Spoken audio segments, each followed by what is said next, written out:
Piping అనేది normal పాదంతోనే ఎలా వేయాలనేది ఇప్పుడు చూద్దాం. లైనింగ్ అయితే అతికేసాను. హ్యాండ్కి చూపిస్తున్నాను మీకు. లైనింగ్ అతికేసాను. అతికేసిన తర్వాత మనం ఏదైతే పైపింగ్ వేయాలనుకుంటున్నామో ఆ క్లాత్ 1 ఇంచీలో లేదా 1.5 ఇంచీలో కట్ చేసుకోవాలి. అది మన ఇష్టమే. గోల్డ్ పైపింగ్ వేస్తున్నాను, చూసారు కదా. వేసిన తర్వాత పాదం అయితే మార్చలేదు, నార్మల్ పాదమే. చూడండి, చాలామంది పైపింగ్కి సింగిల్ పాదం పెట్టాలని అనుకుంటున్నారు.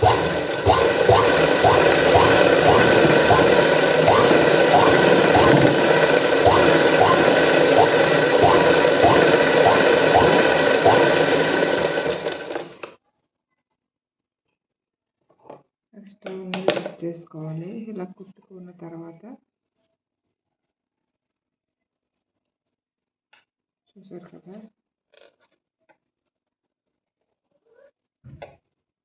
పాదం అయితే ఏమీ మార్చవసరం లేదండి.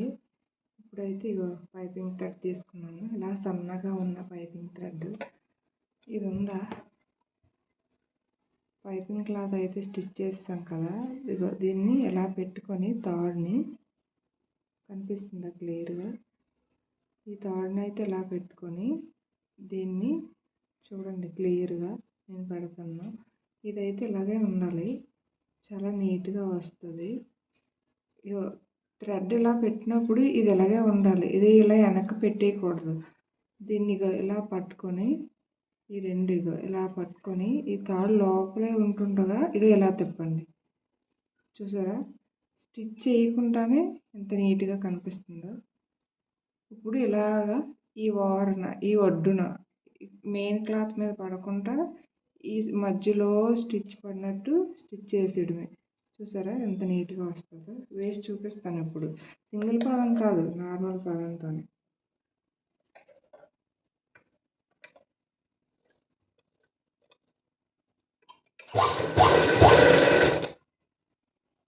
ఇలా తాడు అనేది చూసుకుంటూ సైడ్కి వెళ్ళిపోతుంటుంది.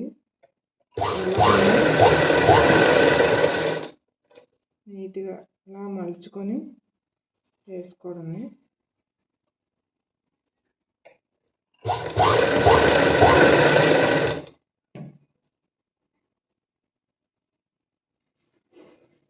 పాదం మార్చి పెట్టి కుట్టడం అంటే చాలా టైం వేస్ట్ అవుతుంది.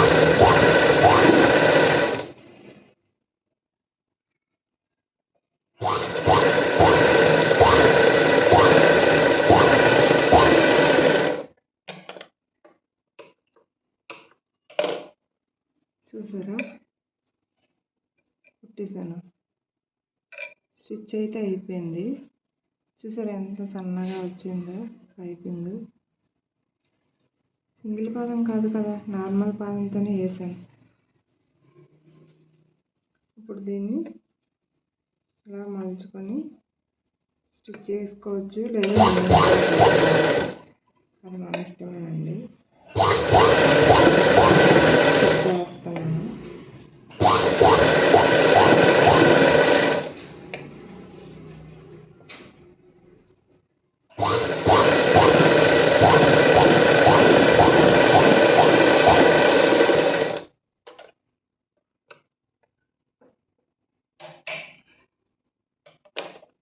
చూసారా, వేస్తాను. ఎంత నీట్గా సన్నగా వచ్చింది పైపింగ్. చూసారు కదా, కనిపిస్తుందా మీకు ఎంత సన్నగా వచ్చిందో. దీన్ని బట్టి మీకు ఏమర్థమైంది? సింగిల్ పాదమే అవసరం లేదు, నార్మల్ పాదంతో కూడా పైపింగ్ వేయచ్చు కదా. ఓకే, మీకు అర్థమైంది అనుకుంటాను. మనం కుట్టేటప్పుడు నేను చూపించాను కదా, ఇలా మలచడం అనేది వస్తే చాలు, ఇలా నీట్గా పైపింగ్ వస్తుంది. ఇదేం పెద్ద కష్టమేం కాదు. ఓకే అండి, thank you. Subscribe my channel.